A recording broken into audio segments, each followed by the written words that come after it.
All right. Hello, Blackout Magazine viewers. This is David Maurice here for a casual conversation with none other than Mr. Mark Tuggle. He is an author, educator, and mental health advocate.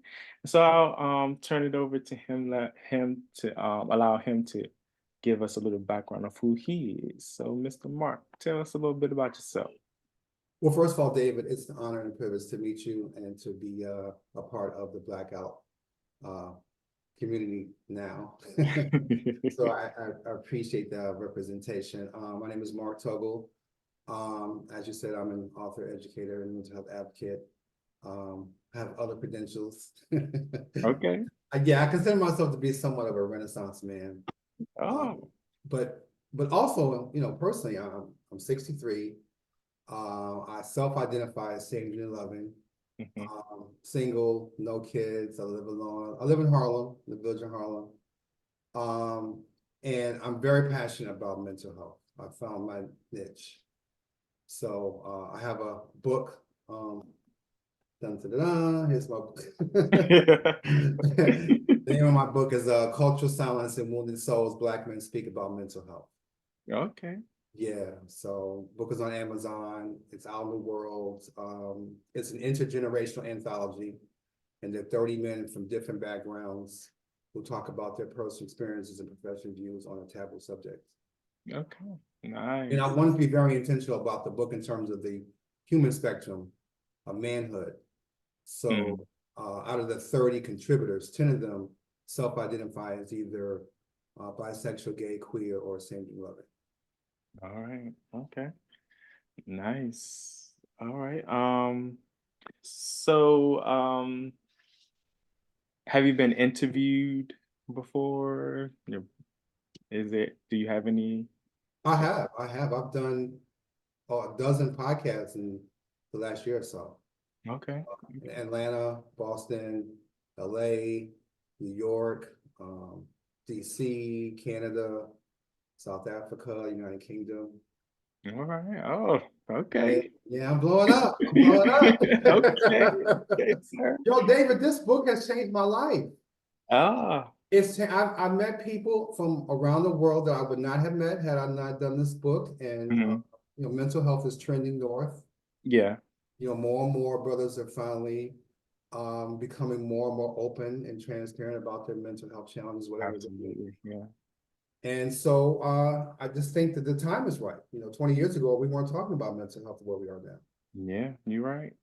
So now it's pretty common to go on Instagram or LinkedIn or Twitter and to see a post, an article, an interview, a podcast.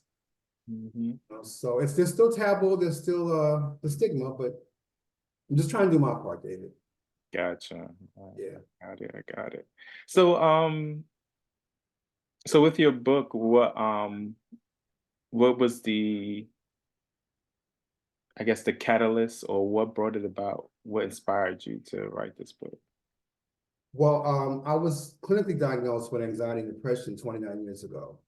And Wow. for a long time, I never talked about it, which is why I call the book Cultural Silence. Black men don't talk about our feelings historically. Mm-hmm. Mm-hmm. That's just part of our culture. So about 4 years ago, I felt something on my spirit. God put this on my spirit to write about my experiences, my lived experience. And I wasn't sure whether it was going to be an essay or a poem or a haiku, but I knew I needed to write. I needed to express myself. Mm-hmm. And I called a buddy of mine, and he suggested maybe we consider inviting other Black men to tell their stories, because the Black male voice has been unheard, unseen, silenced. We hear a lot about Black women on social media, but we don't hear a lot about Black men talking about their mental health struggles and challenges and issues. So Mm-hmm. I started going on social media and putting out the word and asking men, would you like to contribute? And I got a lot of rejection. The first year, I only got one person who was willing to write. And I was very discouraged, but I kept at it, persistence, determination, and here we are, 30 men from all walks of life, intergenerational, and you have advocates, you have musicians, there are journalists, lawyers, filmmakers, historians, scholars, all types of men from all types of life talking about their story. Nice. Yeah. All right. All right. So you said that you identify as same gender loving. Yes. Why that term and why not gay or homosexual?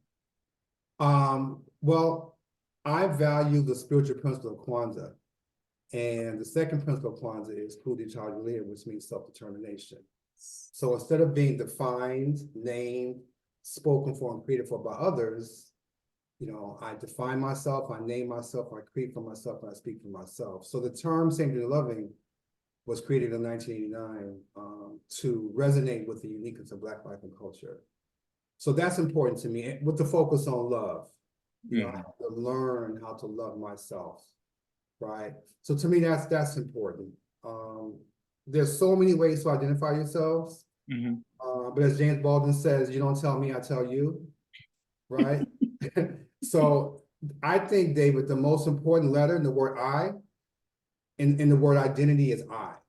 Yes. So, we live in a society where people want to tell you who you are, and they look at you and they see who you hang out and the music you listen to, the clothes you wear, and they start to identify you or judge you, Mhm. Mhm. humanize you, and condemn you and pathologize you. I didn't want that. Yeah. I wanted something that was uniquely Black, uniquely cultural, and SGL does it for me. Gotcha. Gotcha. Because Yeah. they say birds of a feather flock together. That's what they say. They do, but sometimes it's the wrong bird. See, there you go. I might be a little dirty, just Yeah, yeah, yeah. It could be Tweety bird, hummingbird. Ah, So yeah, I love same-gender loving.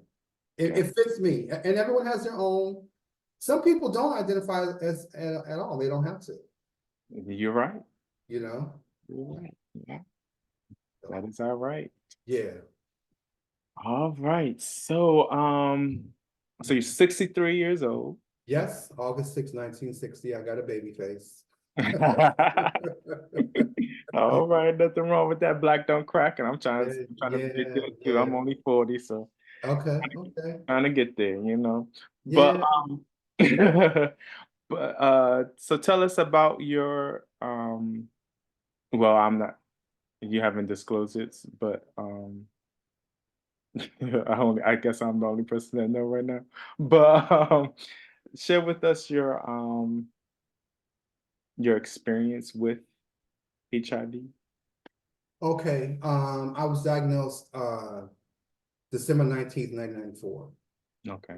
It was Thursday afternoon. It was 2:35. It was 41 degrees. It was raining outside. I was on my way to the clinic to get the results of my pre and post test. Mhm. And I had so many conflicting emotions going through my body that day. I couldn't sleep, I couldn't eat, I couldn't breathe.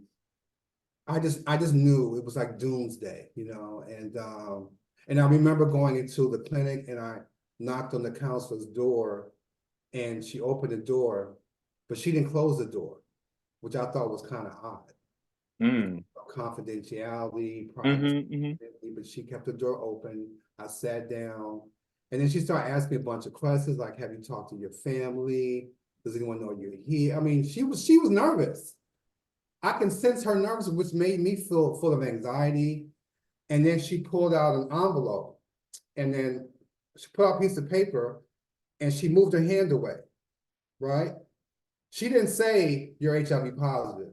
She had a piece of paper and she moved her hand away and then I could see the words. Like she was so incompetent and so unprofessional because I've worked as a pre and post test counselor and I know you're supposed to close the door and say right away the test came out positive. Mm. There's no dialogue, there's no back and forth, there's no trying to make you feel comfortable. Like, this is the test result. Mhm.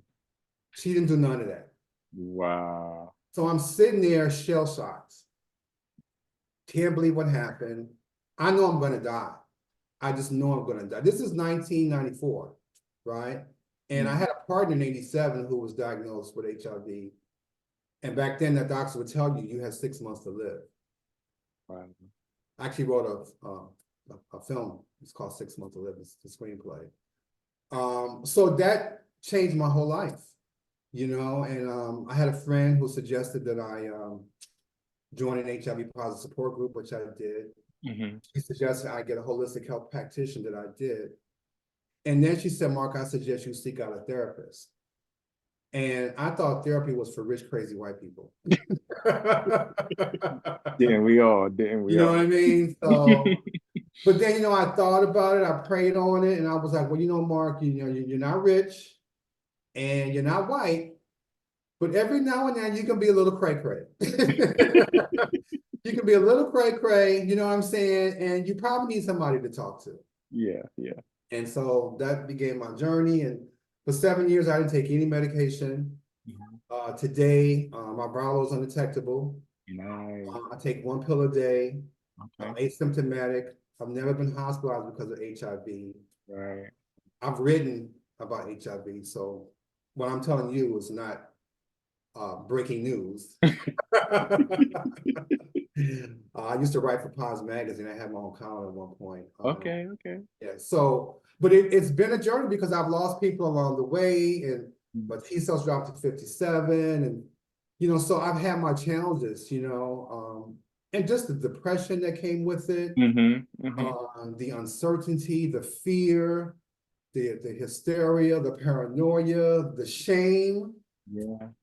feeling dirty, feeling unattractive, Mm. feeling like no man would ever love me. Like I went through a lot, David.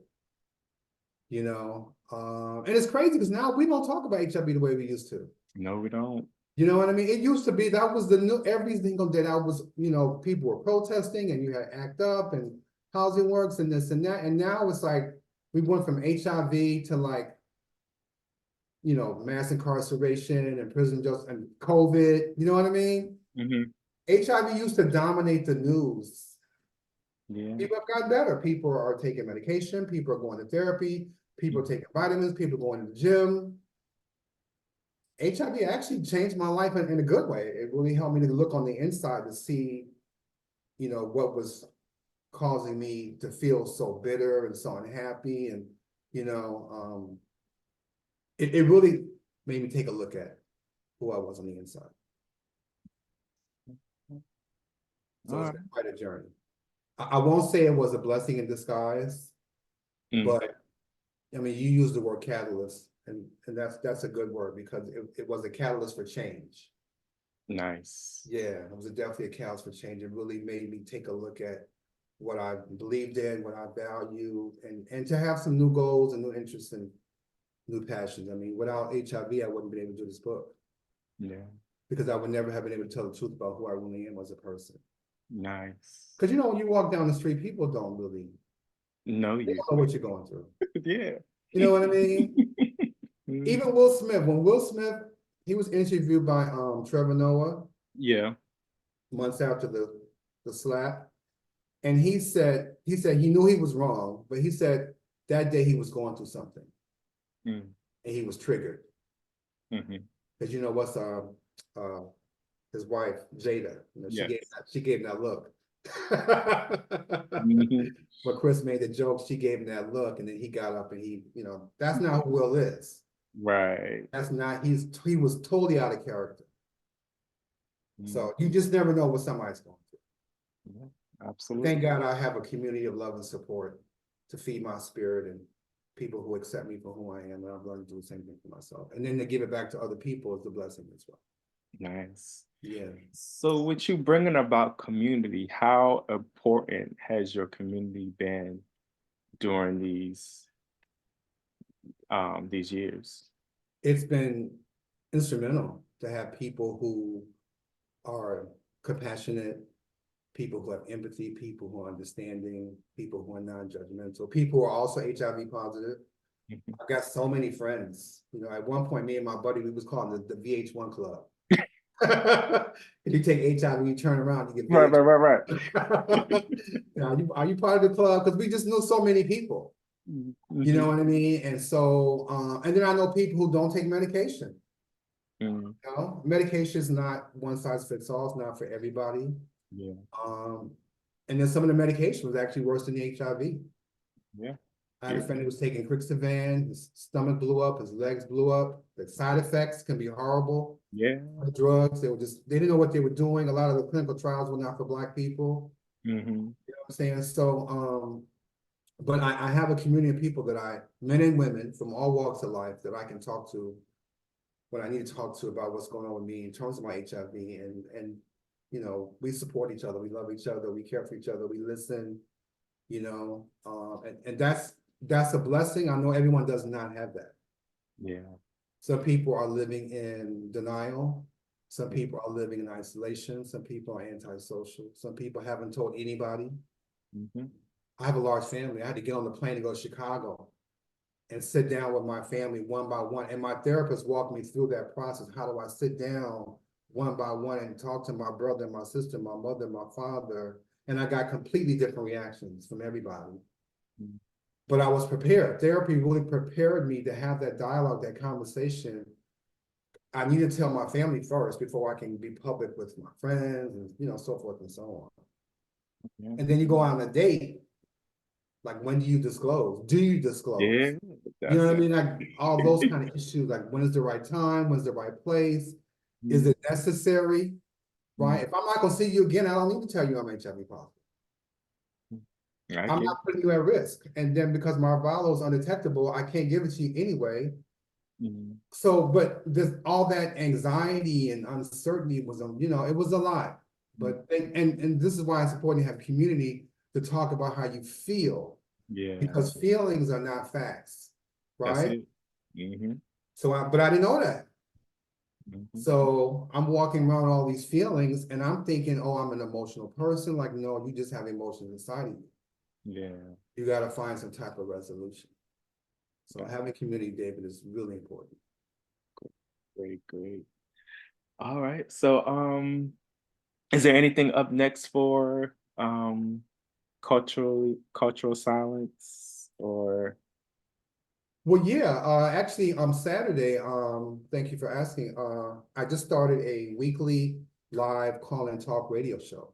oh no, it's okay. It's called the Mental Health Mirror with Mark. It'll be every Saturday night at 7 p.m. Okay. And we're going to discuss ways for men to employ self-care, right? So Okay. each week will be a different topic. We're going to talk about therapy. We're going to talk about writing, art, music, comedy, sports, exercise, nutrition, walking, nature, journaling, boundaries, all types of things that you can do to care for yourself. Because I want Black men to feel better about themselves. So that's a weekly show. Next month, I'm going to be co-hosting a virtual webinar Mm, called The Men in Mental Health: A Global Dialogue with Brothers. And the co-host is MC from South Africa. He's a rapper and he's also a mental health advocate. You're welcome to join us. Uh, okay, sure. Yeah, I'll yeah, love to. Yeah. yeah. So it's 1 hour. That'll be in February. Okay. And I'm collaborating with some other people, some other things along the way too. So I'm excited for 2024. You know, God is really, His abundant blessings are coming my way. All right, cool. Yeah, yeah. So I'm excited. Awesome. So, um, how can our viewers, our readers, get a hold of you if they wanted to keep in contact? I have a website, cultural silence woundedsouls.com. That's one word, cultural silence woundedsouls.com. The website is dope. It's got a media page, a resources page. So you'll learn about the book, you'll learn about mental health. There's a documentary, there's an interview, there's a podcast, there's a music video, there's poetry. Um, I'm on Facebook, Instagram, LinkedIn, and Twitter. So you can find me there, Mark Tuggle, Tuggle. That's my name. So you can find me on those 4 platforms. My email address is mjt975@msn.com. And if you're cute, I'll give you my phone number. Just kidding. Just kidding, just kidding. to put that in the interview. No, I haven't dated in a while, so you know. You gotta Okay, be careful getting out your personal business, you know what that's it. You got to. You catfish gotta. is going on and It is people catfishing posting it. They don't even scam. post their real picture on social Oh media. no, no, they don't. No, they don't. And people don't disclose their HIV status or No, mm, people are doing drugs and look, you gotta be careful out here. you got to. You got to. You got to. So for the year 2024, I think I'm gonna do this for each issue. What word would describe how you want 2024 to be? I would say balance. Mm, Balance, yeah. I need balance in my life between what I do personally, what I do professionally, okay. and just the relations I have, relation with myself, relation with God. I need balance. All right. Yeah. Okay. Because I tend to overextend myself. Ah, You know what I mean? And I still need to learn how to say no. yeah. Like, Yeah. no, I'm not available. Hmm. No, I'm not interested. No, I don't care. You know what I Yeah. mean? Like, I need this. It's still a challenge. I've gotten so much better at it, but I still have my moments. So, Yeah. so Because balance is my word. yeah, because you got to take that time to fill your cup before you can There you pour go. out and give it to somebody else. You know, There you go. There you ain't go. pour from an empty well. No, you can't. You can't. It's very true. I mean, and I want to be a living model of mental health and physical health. Yeah, I yeah, can't just be an author and advocate and not be taking care of myself. that's good. Yeah. Gotta So be gotta practice what you preach. yeah, yeah, yeah. So Mhm. balance is my word.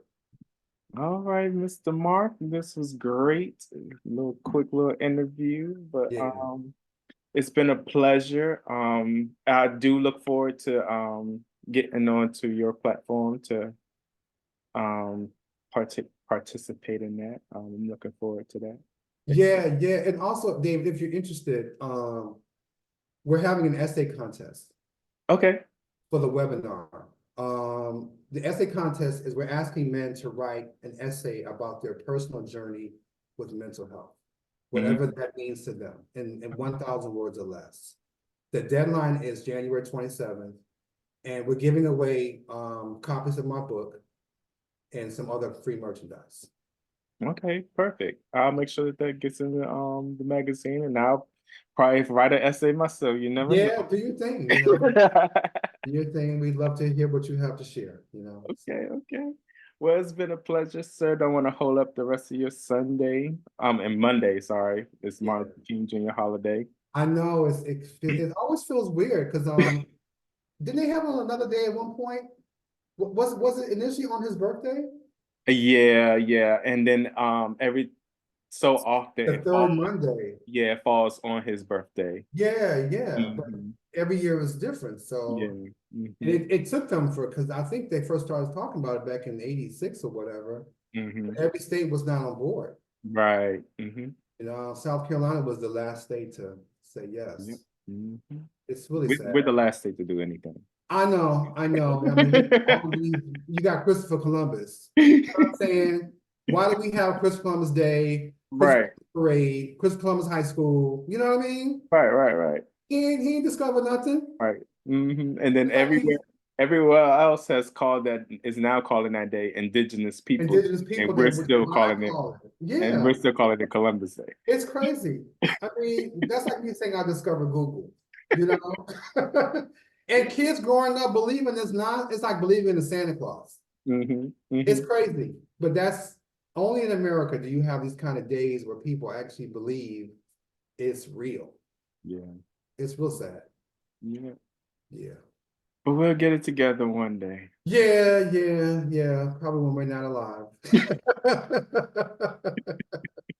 All right, Dave, it's been a pleasure. Enjoy It's the been rest a of your pleasure, day. sir. You All too. right. Take All right. care. You All right. too.